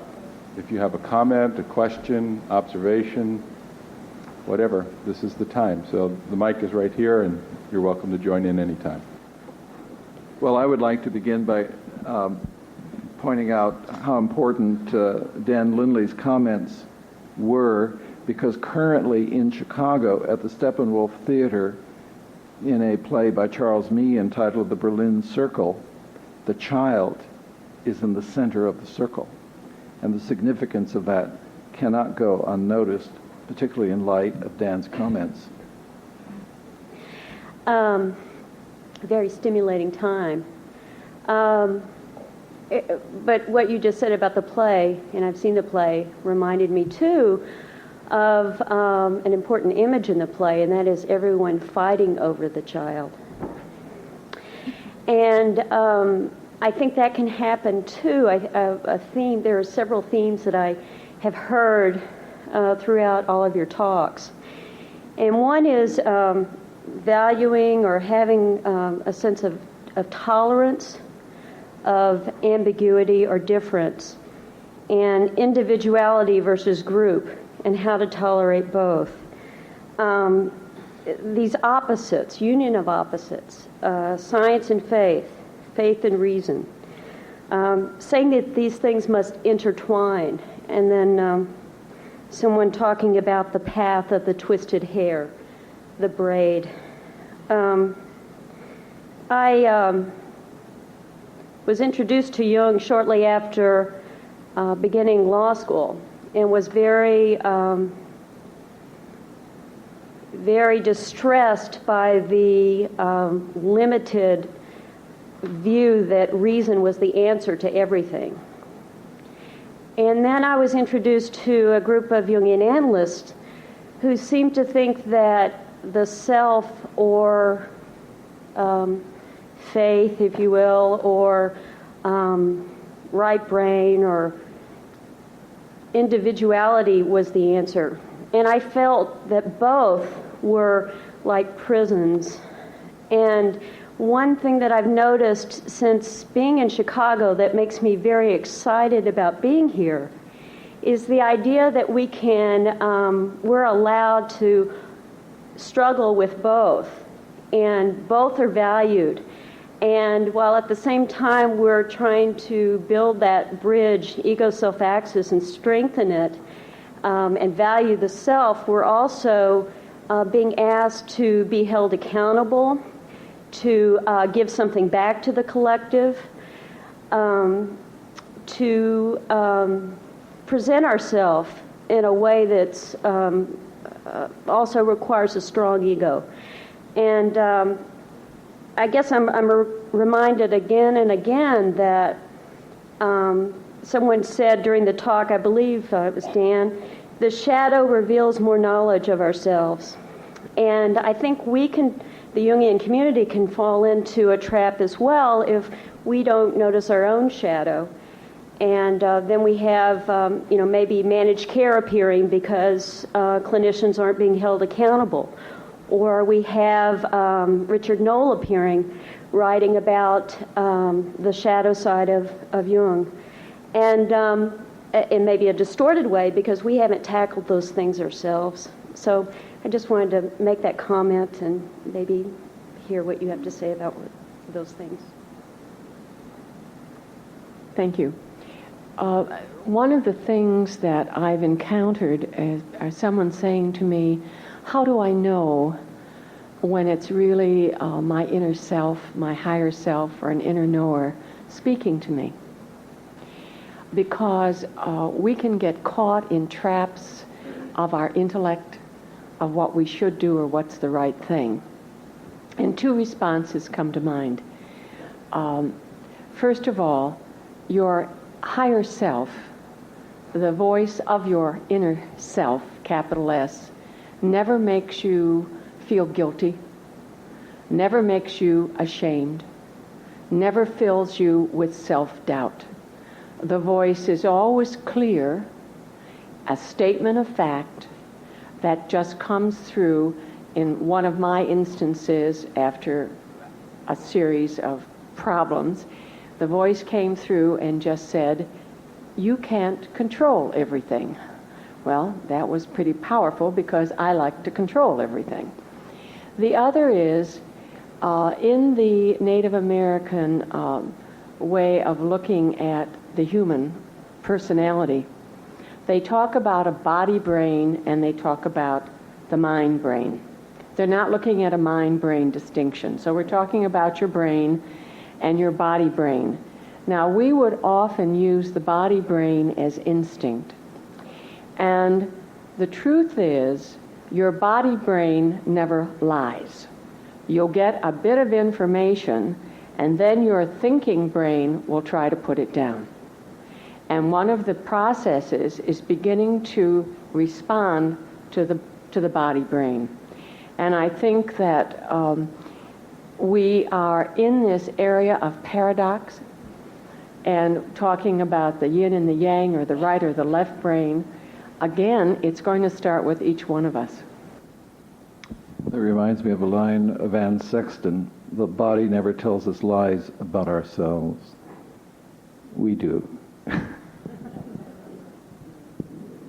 You know, when we talk about right brain and left brain and conflict engendered by those opposite approaches, it's important to remember that neurophysiologists don't believe that the hemispheres operate independently of each other. You know, let's all remember about the corpus callosum that connects the two hemispheres, yes. And one never operates independently of the other.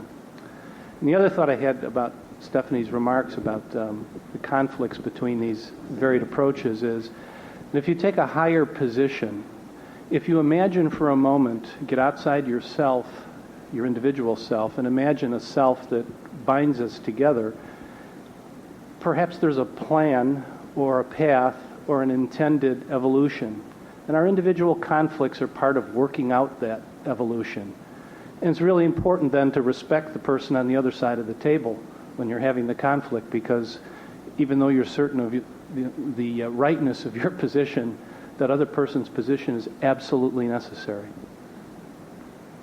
Some of you talked about groups being part of the wave of the new millennium. How do you prevent the kinds of projections that sometimes happen in groups, as with religious institutions, from occurring in those groups? How do you keep it in an individuation process when you're likely to have within the group some sort of common projection on the leader of the group? Is that something that, it seems to me that'd be something that would be likely to occur. I thought I was done with all those projections, but something happened to me recently. One of the people I worked with said, I heard somebody say that you were a very wise woman. In fact, one of the wisest women she knew. And I felt quite embarrassed by this, but I smiled sweetly and we went on to other things. But after she left, I thought to myself, why is it that somebody would say this, that somebody would think it? What do I do that brings up this notion?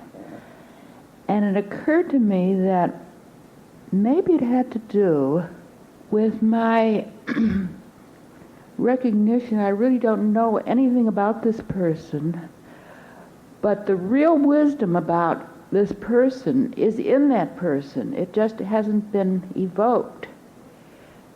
And that what I try to do is to get that person to look inside, to do this inner work. And when they do it, they find a real wisdom.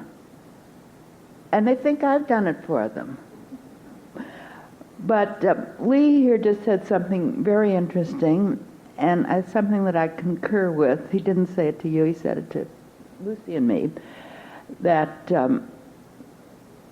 one of the best, words to the effect that one of the best things that an analyst can say to a person is, you know, you have these quiet spells where the person doesn't say anything and you know something's going on, and you say to him something like this: "What don't you want to talk about today?"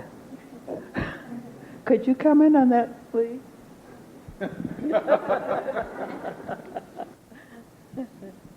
June, I don't want to talk about that. Which happens to be the title of a remarkable book on male depression. I don't want to talk about it. And I recommend that. The author is Terence Real, R-E-A-L, Terence Real. I don't want to talk about it. Studies in male depression. It's had a tremendous impact. Men don't want to talk about their depressions. They want to talk about reconstituting the ego for greater triumphs in the world. To enter a depression is to put it in the words of Conrad Aiken, you go to the verge. And in this poem, there's another voice that says, well, what did you see? And finally, the reply in this long poem is, I saw myself, and thus I saw God. The answer, no question asked. The power of resistance is simply enormous, and how to enter and without threatening the reason for the resistance, but to ask what is it we aren't talking about, is perhaps what we should be asking here about the 21st century too. One of the things that occurred to me while we were up here talking about how the opposites exist and how they really are together, but we just see them differently. In one way, Lee, that the things that we have not talked about is the sexual revolution, or the sexual acceptance of each of us. I just saw the play Gross Indecency, which is about Oscar Wilde and his trials. And I think in the new millennium, we've certainly moved way far away from where we were in 1920 about the gay issue and about the humanness and the masculine and feminine of all of us. And the other thing is how we're all becoming one race, that there are more and more unions of races and different faiths, and how that will change the new millennium. I'm still back with the question that came from the floor about how do you stop projection, or what will happen in group setting. Well, if you think about it, a dyad is a group of two. Projections happen in any relationship. I think the task will become as we become hopefully more aware, to bring them out, to realize that in a group what you have is multiple projection screens, really.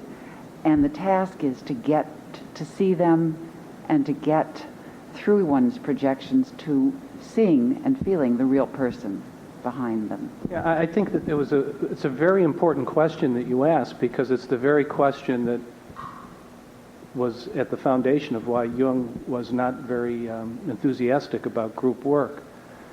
And the way I think about it is that the consciousness in the room is unlikely to be any higher than the consciousness of the most conscious person. So the importance of who the group leader is and what that individual's consciousness is like and how it's evolved is absolutely crucial.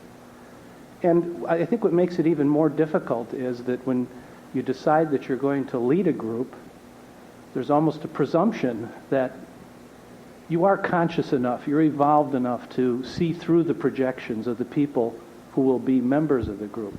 But of course, nobody Nobody is free of their own projections. But certainly you want the most evolved person possible to lead the group. And how you make that decision, I don't think there are any clear guidelines. It certainly is unlikely to be the most charismatic person.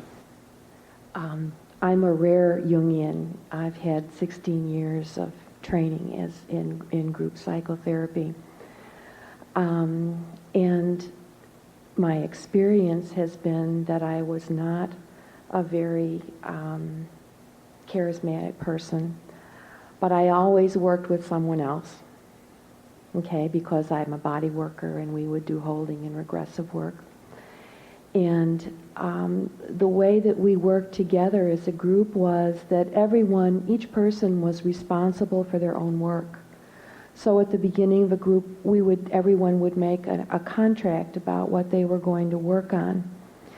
And at the end of the group, we would check out, and we would all talk about how our contract with each other went. And my experience was that group members were often wiser than I was at calling me on my mistakes and my projections, and that in that setting we would be able to talk about those things and process them. But in that group room were also sand trays, art material, and over the years that I did groups, people always bring their dreams. And as they worked, they began to get deeper and deeper in touch with their own individuation process and be able to help each other and support each other in that. I'd like to mention something about groups also. I'm interested in Jungian work, but I have no training in it, whatever. I have a lot of admiration for all of you. But I was trained in just plain counseling. With the ordinary student, our friends, people. And the man who helped us the most was the man who said, we are all facilitators when we enter into a group. We each one have a responsibility to be open and listening and responding from the heart to one another. And so I really think that Jungian work could probably do well in a group setting, with the right attitude and spirit. In line with the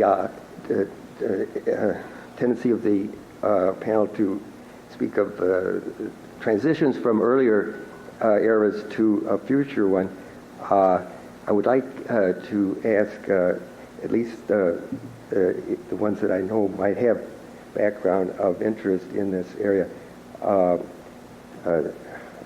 I'm sorry if I do injustice to anyone else, June Singer, or Daniel, Lindley, Lee, Roloff, and Lucy Klein, what their thought might be about taking advantage of the few, perhaps, who value the insight of William Blake. I just had the opportunity to finish a book of Harold Bloom's, which is out of print, which gives, namely, Blake's Apocalypse, which gives a marvelous summary, so to speak, of Blake's work. And it seems to me if the Jungians do not, and as I say, the few surviving luminous intellects who are interested in this area, do something to value the work of Blake as it might well apply to the new millennium, it might not get done. That is, I would appreciate any reactions to that idea. I'll say a little bit about Blake. I think what made him so very different and great is that he was a poet, a painter, a printer. He had visions, he had deep insight, and he wasn't very popular in his day, but he had a vision of another level of reality, a symbolic level, which I think was very well developed. he saw the different aspects of the psyche and was able to personify them into characters of his poems and people of his alternative universes. He broke through conventional thinking in an imagistic way, and I think he provided one of many very good models for Jungians. Oh, just one thing. I mean, I would defer, June, to you on Blake in any circumstance with your book, which I think is wonderful. The thing that strikes me about Blake is that he was, as June says, a visionary, a genius, a remarkable person who lived his life in a curious kind of obscurity, not totally obscure, because people did know what he was doing and he was read, but that did not bother him. He went on. He carried on in his life. And I think one of the things that's happened now is that achievement is so wrapped up, tied together with narcissism, that the notion of an enormous life lived the way Blake lived his is unimaginable to people who are really asking themselves all the time where they can be visible in the world. And I think there's a destructiveness about that kind of notion of fame or something. Blake was never involved with that. He was bigger and better than that. Sorry for the trivial notion, but I think it's important in a way to look at the non-narcissistic side of a great person. I recall one statement that June wrote in her book about Blake. As he would go on the inward journey, he said that he always made sure first that both feet were firmly wrapped around the roots of an oak tree. With all due respect to those comments, there's a wonderful play that's never really been produced in the United States. It's been produced in the United Kingdom called Blake. And there's a dramatic moment in the play where Blake's wife comes in and puts this bowl on the table. And the line is as follows. Blake looks up and says, after the noise, "Woman, what is that?" And his wife replies, "To remind you, William, there is no food in the house."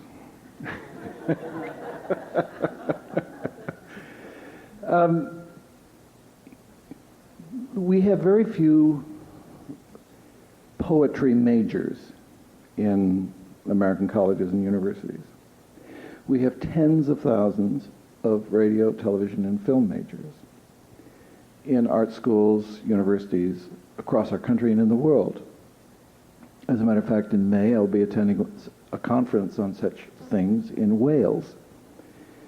What's interesting is that the same impetus that created a Blake creates a filmmaker today. The desire to be poetic, to be the maker and shaper of images, which is all poema means, that impulse is carried by the visual artists, whether they're video artists at the Museum of Contemporary Art, whether they are filmmakers in small independent film festivals, and thank God for Robert Redford and the Sundance Group that has funded remarkably the intelligence and sensibilities of young people in our culture, that energy to orchestrate images. Remember that a film can orchestrate past, present, future virtually simultaneously. As a matter of fact, there's a new film out in which a young brother-sister enter a television set and participate in the sitcom of the 50s, and in the process, they reveal the hypocrisy of those folks in the 50s. That's an imaginative leap of a filmmaker. The Truman Show is probably one of the great films of our time, because in The Truman Show, what is revealed to us is that maybe we're just living in a set.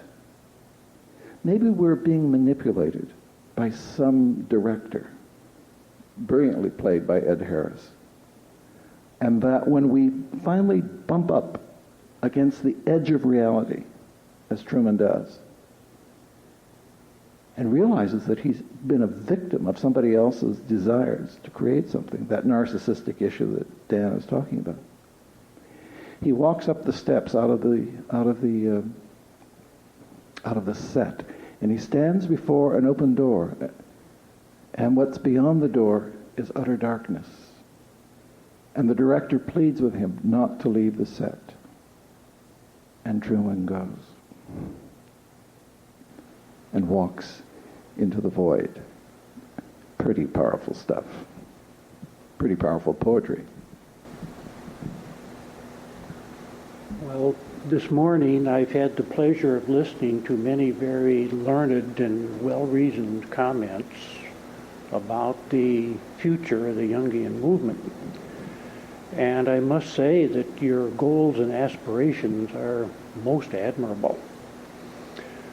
But there seems to be a very critical factor that was never even hinted at as being a matter of concern, and that is the ability of the Jungian movement to achieve any of these goals they like to talk about.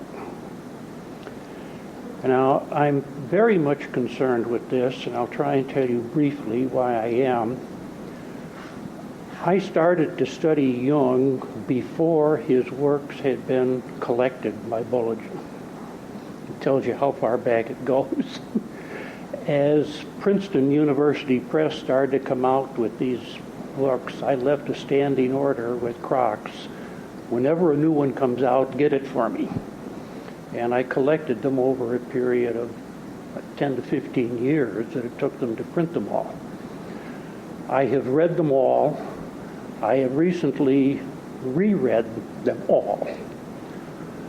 Since I joined this institute a few years ago, I have discovered that in the last 50 years or so, there have been hundreds of books published by certified Jungian analysts, supposedly expounding on and developing Jung's thoughts.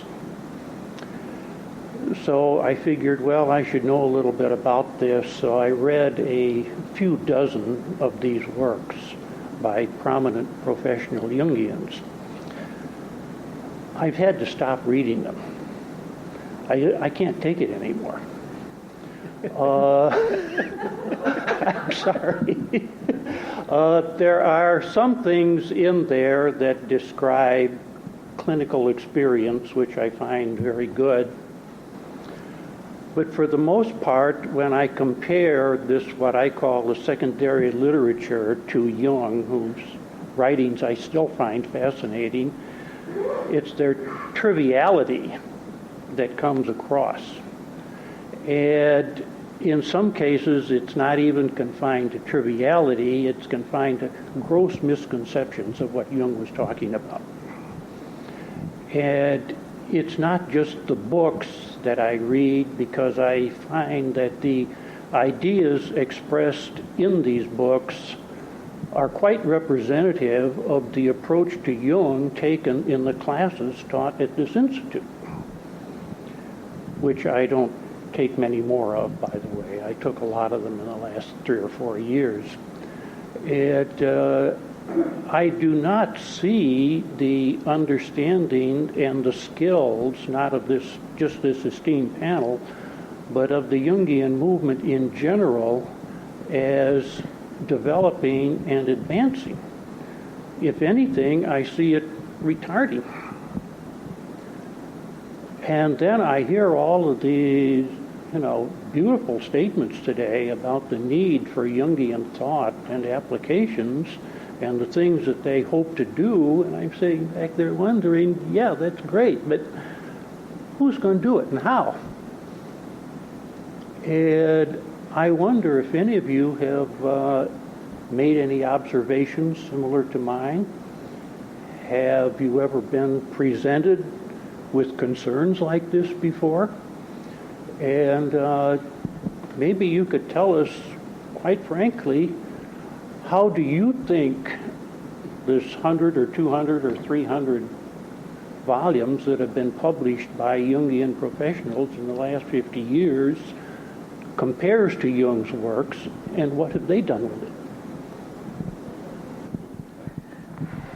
Thank you. That's a very provocative statement, and I will rise to the bait. I think that many of us, because of our background, for various reasons, have studied Jung long and hard, and we've immersed ourselves in the secondary literature, forgetting, with respect to the secondary literature, that this is all one person's or another person's interpretation of what Jung said. I think we miss the point if we think the object of Jung's psychology was to get people to reiterate Jung. Jung did not reiterate anybody. He took a little here and a little there, but when he first went to Vienna to join the Freudian circle, all his colleagues said to him, "You're crazy to go with that man. That man is so far out. You're on the path to becoming a good psychiatrist. You're foolish." Well, Jung went anyway because he wanted to know what all this was that was going on in Vienna. So when he got there, he studied and read and talked to the people and absorbed what they knew. But then he came to his own conclusion, which was, this is not the way I want to go. By that time, Freudian psychology had swept over the world pretty much, at least in Europe. And people said to him, "You're leaving? You're crazy. You should stay with this movement. This is the coming thing." But Jung didn't try to reiterate Freud. He studied, he learned from it, he took what he could that he found useful, and he went on to develop himself. Jung made a lot of mistakes in his life, as have we all. But he also had some very strong ideas. I don't think he wanted us, and this is my interpretation, to winnow out his great thoughts and reproduce them. I think what he wanted us to do, and he made it pretty clear, was to look into our own selves and to interpret for ourselves what is our path. And he gave permission to be not Jung, but to be you, to be yourselves. And maybe since our time is about up, I could close with a response to the question, who is going to do it? Who is going to spread this gospel of being who you are and getting out there in the world and being truly you? And the answer to that is, you are. All of you. It's your task, and it's our task, to be who we are, to do our own creative job, and not to go around trying to get authority by reading and memorizing the texts of others. Thank you.